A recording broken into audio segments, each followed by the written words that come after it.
வணக்கம் ஃப்ரெண்ட்ஸ்.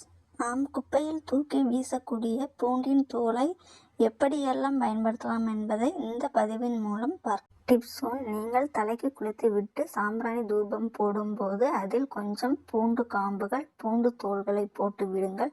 குறிப்பாக இந்த தூபம் குழந்தைகளுக்கு, கர்ப்பிணி பெண்களுக்கு மிகவும் நல்லது.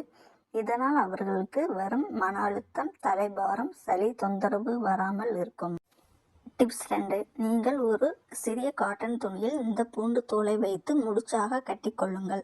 ஒரு கடாயை அடுப்பில் வைத்து சூடு செய்துவிட்டு அடுப்பை அணைத்து விடுங்கள். சூடாக இருக்கும் பாத்திரத்தின் மேலே இந்த பூண்டு தோலை வைத்துவிட வேண்டும். பிறகு இந்த முடிச்சை எடுத்து நுகரும் போது நமக்கு ஒரு நல்ல வாசம் வரும். இதனால் பெரியவர்கள் முதல் குழந்தைகள் வரை சில பேருக்கு தொடர்ச்சியாக இருக்கும் இருமல், சுவாச பிரச்சனை, மூக்கடைப்பு, ஆஸ்துமா போன்ற பிரச்சனைகள் தீரும். டிப்ஸ் 3. பூண்டு தோலை ஒரு துணிப்பையில் போட்டு ஒரு முடிச்சு போட்டு தலையணை போல தயார் செய்து வைத்துக் கொள்ளுங்கள்.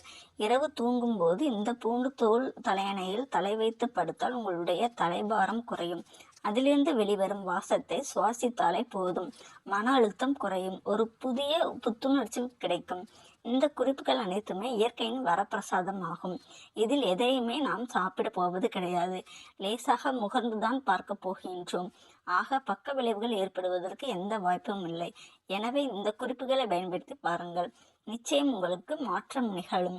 பின் குறிப்பு: ஒருபோதும் பூண்டு தோலை பிளாஸ்டிக் கவரில் போட்டு தலைக்கு வைத்து படுக்கக்கூடாது.